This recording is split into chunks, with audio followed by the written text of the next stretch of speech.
Welcome to Southeast Medical Group, Georgia's most awarded primary care provider. We're here for everyone, offering comprehensive care for all ages.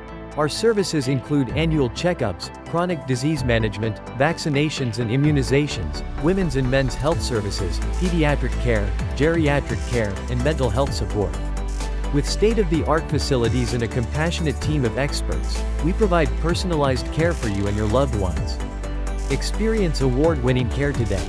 Schedule your appointment now and see why we're Georgia's top choice for primary care. Southeast Medical Group, your health, our priority.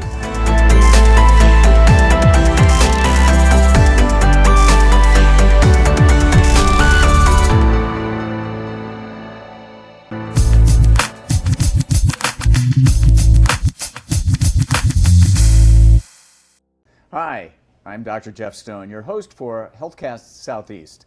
Today we will be exploring something of the world of medicine. You know, that medical industrial complex where every month we come on board and try and make the complex less complex. Today we have something a little bit different. That is to say, something that goes back millennia. Why is it at one time that medicine was delivered by a shaman? That shaman was both the theologic and medical person for that community. What happened? It diverged somehow. Now we have two different sides to getting better. And can faith heal all by itself? Well, I have a guest today that can help us answer that question and maybe just try and figure out how that may have a scientific basis. Well, stay tuned. Here's my new guest, Derrick Zachary. Derrick Zachary, welcome to Healthcast Southeast. Thank you, Dr. Great Stone. to have you here as a guest. Yes, sir. Hey, everyone. I'm Derrick Zachary, clinical supervisor here in Alpharetta, Georgia, and I'm also a pastor of Walking in Authority International Ministries in Atlanta, Georgia. So I'm glad to be with you today. We're glad to have you. Well, Derrick, welcome to Healthcast Southeast officially. And is it okay if I call you Derrick? I mean, you wear a lot of hats. Yes, sir. It is okay. I always tell everybody just call me Derrick or Zachary. All right. But I also heard pastor, which gives you some credentials that I don't have. Yes, sir. I've been pastoring for 17 years now. Wow. And I understand that you have another background too, maybe several other backgrounds that start somewhere in the Louisiana, Texas area. What brought you here? How'd you get here? So I was born in Louisiana, Opelousas, Louisiana, a little Cajun town where if you've ever been to the grocery store with the Creole seasoning, ooh, yeah, that comes from my hometown. All right. So we love cooking. We will definitely feed you. You're like the next door neighbor. Also living in Texas, and so after my father passed away, I came here as a child and I trained for the Olympics in gymnastics. Wow. And then my mother is a pastor, and so kept me in church. And so from church, it was always about God and about the things that I do. So training, gymnastics, drama team, just many hats, massage therapist. I'm a chef, so. I want to learn more about that. Maybe that'll be after the show. But I'm also hearing a lot of physical discipline and prowess, and I'll call it maybe either faith-based or mental strengthening. Yes, sir. That was a part of all of that. Combination of both. Yeah. So maybe this is how we got you on the show and the program with the subject that we're about to discuss. Yes, sir. But when I think about faith, I think about, if you'll allow, Hebrews 11, you know. Now faith. Now faith. Faith is everything that we hope for, but with the assurances that we can't see. Exactly. Yeah. Exactly. And on our show, if you've seen our other broadcasts, it's all about value-based care, statistics, right? You know, evidence-based, outcomes-based medicine. Yes. Okay. Well, then help me. How do we try and pull those two things together to create the kind of mind-body oneness that you had as a pre-Olympic champion?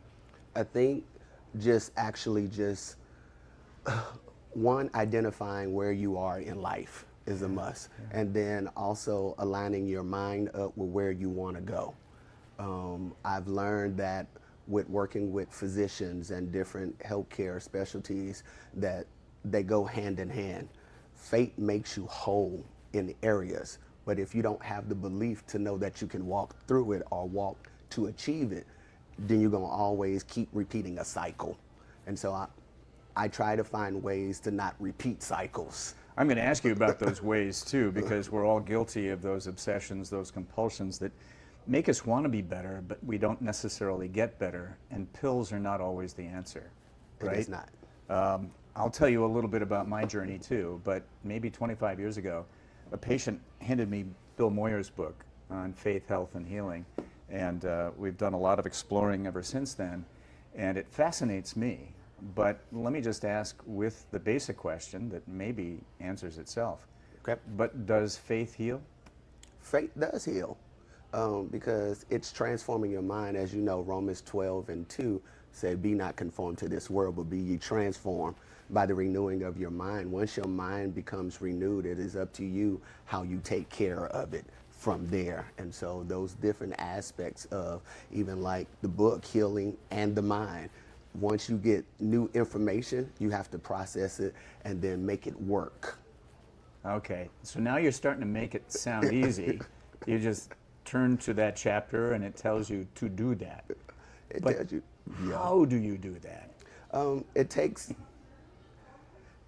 what's the good way I've learned when I was doing karate on that you got to come to a stillness to just kind of let all of the cares of the world just fade away and just kind of just zen or zone out, as they would say, and just really just meditate. Meditation works wonders because you're allowing the stress to leave your body. You're allowing all of the chakras on the inside of you to now become alert. And so transforming, if you tell me that, hey, more walking helps, then I got to transform my mind to know that every day I got to consistently do something. It takes 21 days for it to become a habit. And so once I make it a habit, it's just part of my DNA now. Yeah, so I'm hearing practice. You just Yes. got to practice over and over. And I don't necessarily know what chi or chakra is, or even to that point, meditation or prayer, right? I mean, it's all kind of in the same basket. And what do you do to help your congregation, your pastoral care, to achieve that? How do you do that? One thing with me, I get with everybody individually, just kind of see where they are in life, what has happened, just because I deal with a lot of people that have probably had either sexual assaults, molestation, and so that place of forgiveness and walking through that process works a lot, because if unforgiveness in there, it kind of cripples your body, because it brings on anxiety, it brings on stress, it brings on different mental capacities. And so I deal a lot with changing the mindsets to really walk in fullness.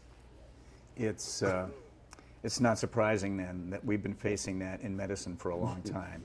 Social anxiety disorders, addictions, or just the trauma of perhaps accepting at some point that you've got a cancer or a terminal illness, or the effects of aging. And so at some point we will all walk through that journey.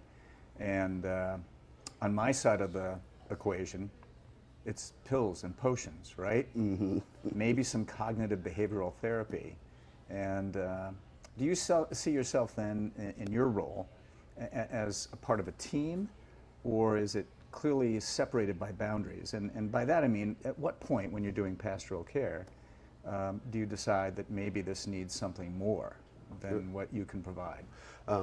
In pastoral care, I've learned, since I worked on both sides of the equation, I'm careful that I'm not giving clinical advice outside of the scope that I've been certified in as a medical assistant, healthcare management. And so on the pastoral side, once I've gotten you to a place to where you have identified where the problem is or what we can do, now if something outside of me that needs to be transferred over to clinical, from people that I have known in the clinical world, hey, I need you to go see Dr. John, or I need to go see this person, because they will give you what you need, because certain things are not spiritual at all. Some things are just very clinical, and it could be whether your hormones are off balance, whether some...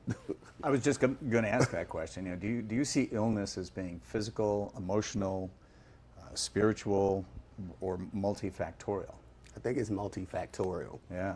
Because it can stem from a lot of things. And you know, just in my family, you know, diabetes, alcohol addictions, all of those things kind of run. And so I made it in my mind as an early child, if it alters your mind that way, that's not what I want to do. I need to, my mind thinks enough. I don't need extra. But I know everybody does not have that strength, Okay. because they become their environment. Yeah. And so learning how to succeed over the environment makes a world of a difference. And to have people that you're accountable to say, hey, if you see me doing something, catch me, so that I'm not continually running in a pattern. Yeah, we can go down a pathway here about social determinants of health. That's very big in medicine these days.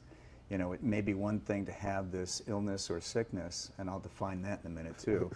But if you don't have the education, if you don't have the transportation, if you don't have the access to care, if you're just not able to communicate all of this stuff, it may just become a very difficult thing to overcome. It is, and I think a lot of times churches don't do enough health fairs.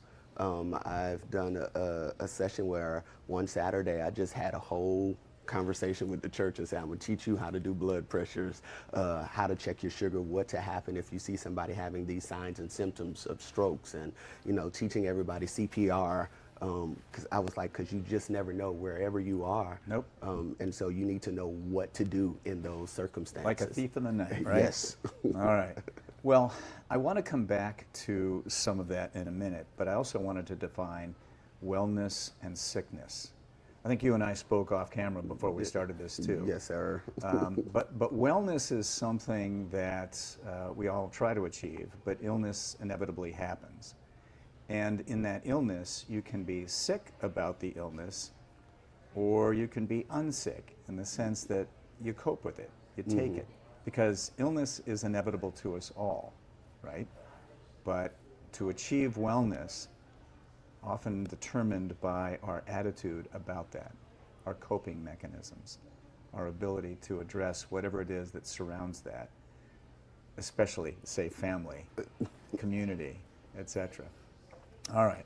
Is that the way you look at sickness and wellness? How do you, I guess, define for our audience what the difference might be? Maybe you've got some examples.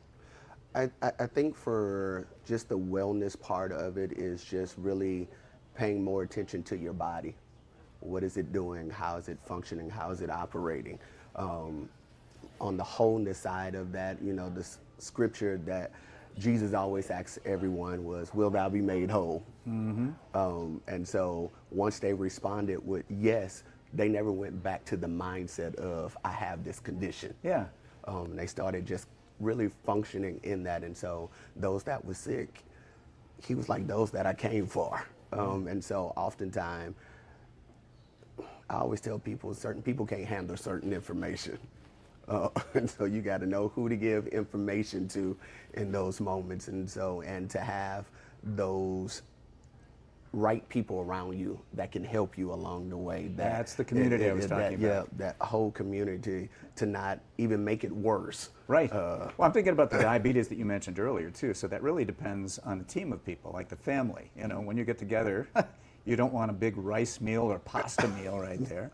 You want people that'll support you, or especially just call you to the carpet and hold you accountable if you do sit down at that meal, or if you don't exercise that day, so that you do better. Right. And more than that, so that you're motivated to do better. I fuss at one of my brothers all of the time. Okay.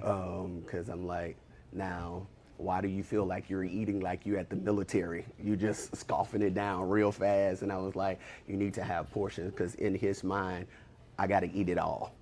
And I'm like, this is why your sugars are inconsistent. You're eating at this time when you should be eating at this time, and just those areas. So he knows when I go to fussing, is because I already know you don't have to tell me anything, and I tell the entire church, blood don't lie. Yeah, no, it's true. The statistics do come into play, and so that's what helps us. But we're not there yet unless you can support your brother in his fight against diabetes and survivability and wellness. Yes. That's inevitably the goal there too. All right, so we talked about some of the, I'll call them illustrations of sickness and wellness. And then we talked about how some people cope or not cope without that help.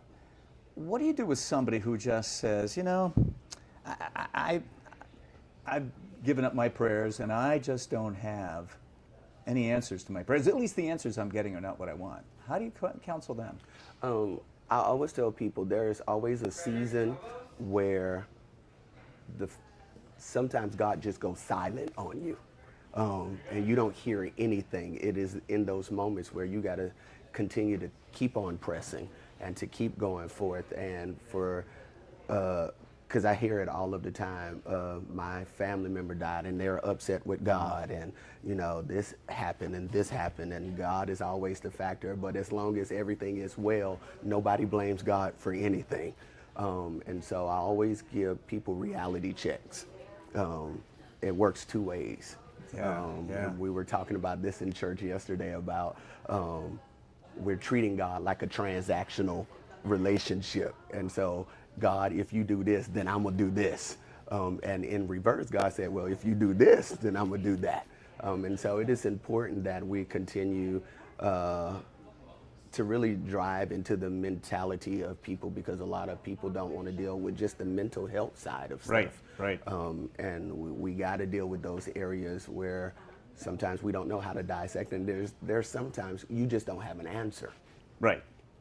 A power authority that is higher than anything you can comprehend, too. Well, and I like the part that you were talking about, that sense of bargaining, like we're in negotiations transactional with God. Elizabeth Kubler-Ross was the one, who talked about death and dying and said that one of the stages is just that. Yes. It's bargaining, Mm-hmm. So I guess what I'm asking then next is, what do you do with the patient or person that just doesn't accept responsibility? God gave me this illness, I'll let God fix it. It's not up to me or even my doctors. Oh, I deal with a lot of those. A lot of people that say, well, we all got to die from something. Yes. And then it's our temple, so we have to take care of it. Certain things some people are born into. It wasn't their choice, but it is there. But we also can change the circumstance of a condition by just making sure that we're doing what we're supposed to be doing.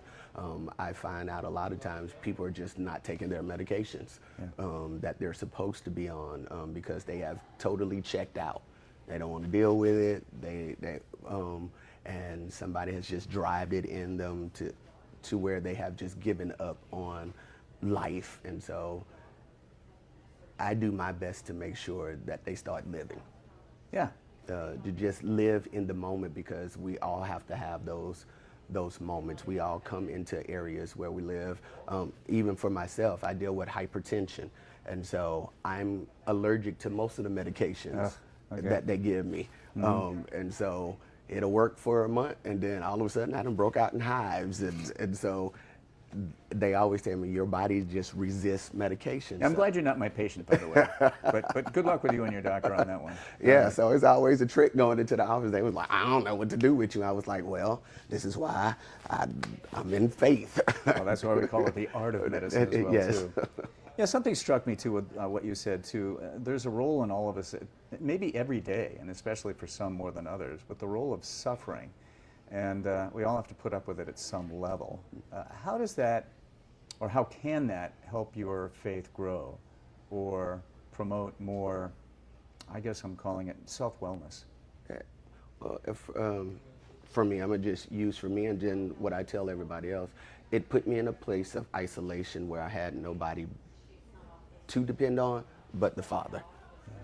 Just kind of in how I grew up, I've raised all my siblings, and I've raised kids, and so I've been taking care of people all of my life until I forgot about me.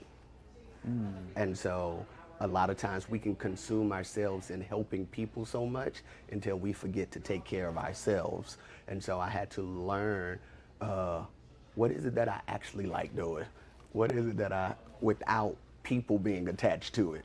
And so once I've learned, I like to go shopping. I like going to the movies by myself. I like going to art museums. And I found the joy in it. And so I teach people to find the joy in what it is that they like doing, and to have that balance, because you can have people that's in church 24 hours and have no life, and you have people that's out there and have no life. And so you got to find a balance. Family, friends, whatever it is, you have to have balance and learn how to reset your body, learn how to rest, because that was my issue. I never learned how to rest. I'm always up because I'm always taking care of somebody. So I had to learn how to say, go to bed. I'm hearing the word other comes to mind. It isn't just simply retail therapy and going shopping. It's maybe going with somebody or for somebody that makes the difference. So families and communities, well, that makes a difference. It does. It does. All right. Hey, you know, I'm a primary care physician. I mentioned that at the beginning too, but how should believers approach their preventative care and lifestyle medicine? Again, thinking about, you've heard the expression, my body's a temple, but give me your interpretation, and especially when it's faith-based or spiritual. Our bodies are a temple. However, we need directions in taking care of our temples. And as you being a physician, if you give me, hey, a DASH diet that I need to follow, and then when I come back and I've eaten nothing but salt, I haven't followed the instructions. Yeah, I got enough of patients like that, but I got them. And so it works hand in hand. Just the information that you as the primary give out, and what I'm telling, I try not to get too involved in everybody's health, because they know me. I'll be like, bring me the blood work. Let's look at the blood work.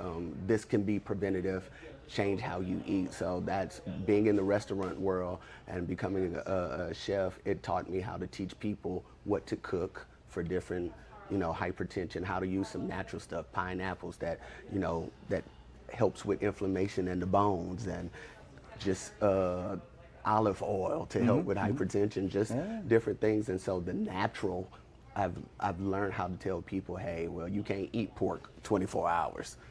It's not good for your body. Speaking of pork, there are, I'll call them religious dictates, and we can go any way you want to, but among some of my Jewish friends, and the kosher approach had its historical roots in health. How do you handle, I don't know, I guess I'd call it theologic restrictions? To every person, I try to learn their culture, what they believe, and how to help guide. I know a lot of people that are Muslims, Jewish people, just different religion that, one, they don't eat pork. And then I always ask the question, why you don't eat certain things? Well, they was like, well, according to this scripture, over in Leviticus, we don't eat anything from the bottom of the sea. And then they pulled the scripture that all the swine was filled with all of these spirits, and I'm like, yeah, but the Father also said, what He blessed, you shall eat, and we shall eat the good of the land. And so I believe it was Peter that said, well, I don't do any of these things. And the Father was like, yeah, you're offending your brother. So you're going to learn how to not offend. Adapt, right, not offend. And so, again, I personally try not to offend anybody. If you don't like a certain thing, it's not my job to change your mind on it. It's my job to kind of enhance if you need some protein, if you need some other things to happen, and what are you doing? Because I know different cultures, they deal more on the diabetes, and another culture deal more. And so just kind of making it a balance. Yeah, so learning about them, working within their boundaries, and hopefully getting what they need to achieve their goal of wellness. Yes. Yeah, good one. All right. Hey, there's a lot of things that happen around end of life, and I have to admit that in this country, we're not very good at dying. Arguably one of the worst, especially among Western cultures. Eastern cultures don't seem to have that problem. How do you work through end of life? That's got to be a big part of what you do. It's a big part, especially when you are called to go to hospitals and hospice, or to a person home over death. Somebody just hit me this morning that their daughter just passed away, and they wanted me to come and sing. And I was like, well, I have something to do, but I would, and you maneuvering schedules around to making sure that you're there as a friend, as a pastor, or as a provider. One of the things that I've learned, and I can kind of use this testimony, my mother, we were at a Christmas function for the family, and her sister was there, and then we had left, and the Lord had spoke to me. He said, you need to inform your mother that her sister is getting ready to pass away. Yeah. And so I had to tell my mom, I was like, you need to prepare that your sister is going to pass away. And I think a month later she passed away, but she had time to process. But those areas when you don't have time to process, it takes a while. I always say this: everybody want to go to heaven, but don't nobody want to die. It's so true. Oh my gosh, we could probably spend another session just on hospice care and palliative care and things of that nature. But I know that this is a big part of what you do, and I thank you for that too, to help guide people to that place in life and death. Okay. I sort of alluded to it earlier too, but we have social determinants of health, and you may not be aware of it, but this organization has been in partnership with the National Minority Quality Forum for the last couple of years in an effort to break the disparity between vaccines, especially among people of minority, Hispanic and Black populations. We've had minimal success, but one of the biggest successes that we had was approaching Black churches and saying, can we just come and do a temple talk about vaccines? I'm going to hand you the table now. What would you say to your congregation and your people out there? And for those of you that may not be seeing this in a visual capacity, and you're only on audio, you're a man of color. Tell me about getting your patients to do what they need to do, particularly in vaccines, among other things. I think it goes back to how we explain things to people. One thing that I had to deal with this, especially when COVID came out, and everybody was fussing about these vaccines, what they're not getting. And I always tell people, vaccinations are preventative measures.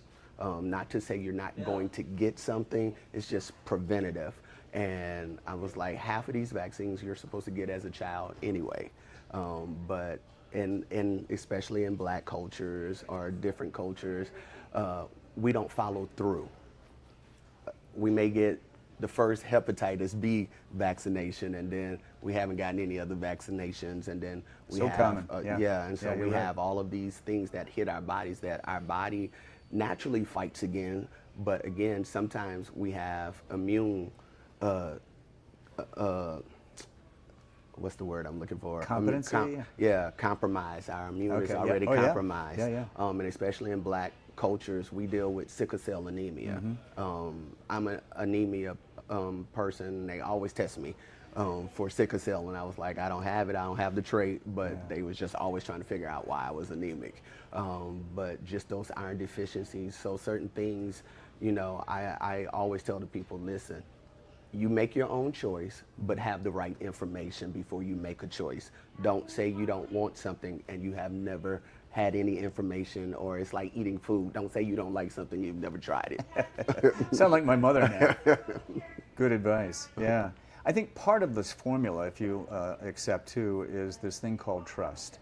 And we can rely on faith to achieve that trust, which might be, again, your category, or trust that you gain from other data points that might just be that evidence-based, outcomes-driven study that your doctor tells you about that comes from the CDC or the NIH or somebody else of authority. But how do you instill trust? Or again, is this just simply my changing the definition of faith? I think trust is one of those words that a lot of people have an issue with. Because it's been broken at some point in time in life, and they create their own belief. It don't have anything to do with the belief of church or the outside world. They create their own belief. I don't do this because of this. I seen my mother die from this, and they didn't know mom had an underlying condition or situation, and so we pinpoint and blame something when it's really not that. Faith, again, causes you to grow and develop the mindset. And so again, I'm a firm believer. If the Lord tells me, hey, don't do something, I'm not doing it, no matter what somebody says. But a lot of times people are just making a decision based off their own surroundings, or somebody said, right, "Don't neighborhood do this." bias, they call that. Yeah. And so again, I always tell people, make your own choice and then go to prayer, go into prayer and ask, because the scripture said, acknowledge God in all your ways and he'll direct your path. And so when you acknowledge him, I promise you, he will definitely tell you yay or nay, or this is what I need you to do along with this. So I guess what it really comes down to is belief systems with trust and faith that the information that you're getting is the one that will give us the best wellness. Yes, sir. It has to go together. You can't have trust if you don't have the belief nor the faith, and you can't have the faith if you don't have the trust. And it's the same way with God himself. You trust him, you have faith in him, and everything else will work itself out. I'm hearing it also takes a village, you know, not just a good family, a good pastor, a community, maybe something about social media. You want to talk about that and some of the mistrust that it fosters all the time? Oh, I I'm trying not to use that hard word hate, but again, when it comes to social media, it is the vein of society. You can't even get people to lift their heads up from the phone. You can't get them to, they're on the computer. For my kids, I was determined, you're not gonna play these video games all day long, because again, all of these things get into your mindset. And then, you know, when Grand Theft Auto was out there. Remember that? Yes. Yeah. So the wonderful people thought that they were Grand Theft Autos, and we had a high volume of, and just that whole place of influence. And so again, it takes parents governing the house. It takes the community to make sure that they're governing the outside. And so, and just, we gotta have things for people to do, because we know we get restless real quick. And so that's how the enemy comes in to occupy that space. Well, again, I'm thinking about the mechanics, because everybody listening is probably thinking, well, okay, maybe I can take the phone away from my kids, but now how can I teach them about meditation, being in the moment, staying in the conversation, listening? How do you do that? So I have a hyper son. Okay. So I had to find something that him and I could do together. And just, you know, when I told him there was no TV time or whatsoever, then we're outside, or whether I'm in the kitchen, hey, I need you to help me to come cook or whatsoever, because there's going to be days Daddy not getting up. Yeah. Common ground, though. That's what I'm hearing too, you know? Yeah. So you find that common ground, and you now find that common ground. It flows from there. It does, and you have to consistently do it. You can't start it this week and then you don't do it for the next couple of months. It has to be consistent, and just bringing family that's involved. And even, you know, with my kids, not all the time I let them go every place, because sometimes situations in different families are going on. And so just making sure everybody's aware, and actually having those conversations to where kids can come to you and have conversations, and I don't want to hear you and da-da. Just making sure that you're making a place to where we can communicate. So I want to know what's going on with you. For one of my sons, there was a situation at school, and they called me immediately and said, we've already taken care of what? And then once I got involved, they was like, parents got to get involved into their kids. You can't just not show up to the school and not know. And I agree completely. You and I are on the same page that way. But let's face it, in this society, sometimes there are just families out there that are not that strong. It may be a single-parent household where they don't have the support. They're working full-time. Maybe more than a couple of kids involved. So at this point, I'm assuming that not unlike your son's school, the school is involved, maybe the church is involved, maybe other organizations, if you don't have the family support that you need to do so. Yeah, and I try to give a lot of places that different people can go. like the Father's House is an after-school program in Stone Mountain that I used to send my son to, and they would keep the kids until a certain amount of time until, you know, parents can get out of school, and they were also helping them with their homework. And so there's a lot of things out there for parents that are single house, because my mom was the exact same way. Yeah. But you know, she knew she had her sons, and you know, I was constantly to make sure everybody did what they were supposed to, but everybody don't have that mentality to be like that. But here, coming back to statistics, I think that those that do take those resources to heart and utilize them just have better outcomes. Yeah. They do. Yeah. It relieves the parents from frustration and Sure. having to quit a job and Yeah. you know, can't make ends meet. So I try to, even when I'm at church, I'm always cooking, so everybody come to my house. If they know I'm cooking, everybody just show up at the house. And I want a place at that table eventually, by the way. That sounds hey, too you are intriguing. welcome anytime. I believe Gonzalo had some of my food that I've Our cooked. staff, yes. Yeah. Yeah. And so he was like, "Oh, you cater," and so so it's what I love to do. Once you put love into something, it makes a world of a difference, and so it just kind of makes everybody come together. Everybody has a different love language, but I'm already in love with your language too, so it sounded pretty good to me. Are there any questions that I didn't ask you that I should have asked, particularly toward wellness and making your patients, your congregation, your circle of patients better?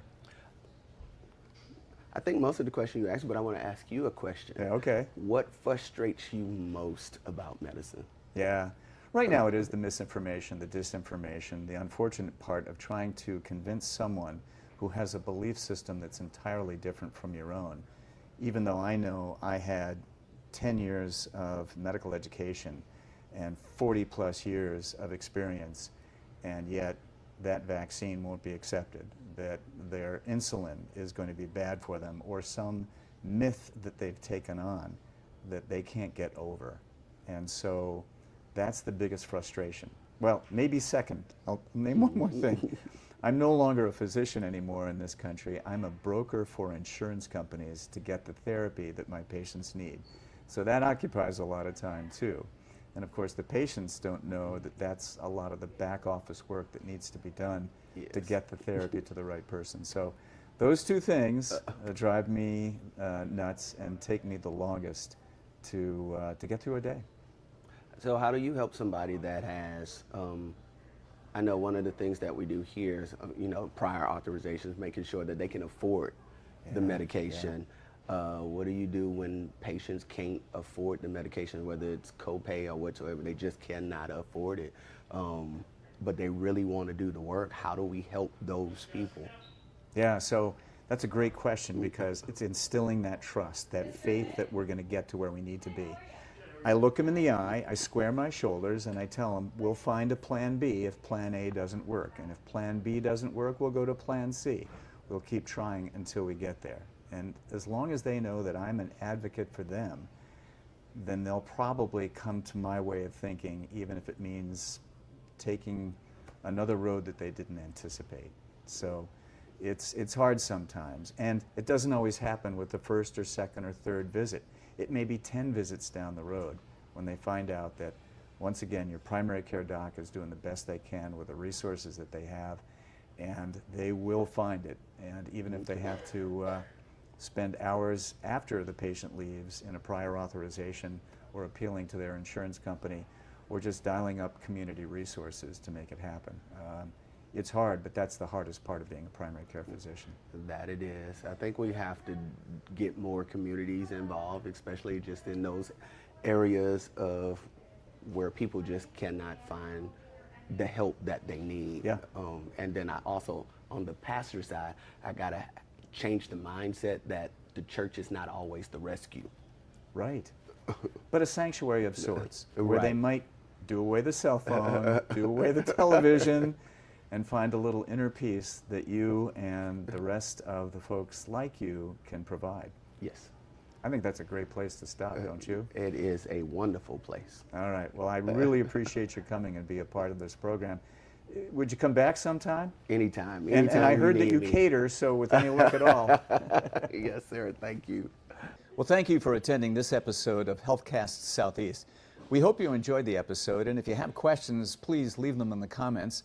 As always, like us or at least pass it on to a friend.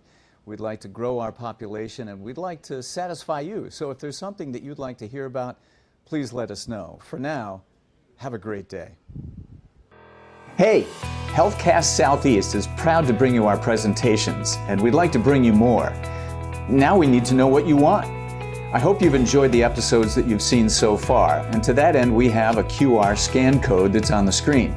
Please take the time, if you will, to complete that. Give us the feedback and we'll send you what you want. We're looking forward to more episodes, just like the ones that you've seen. And for now, have a great day.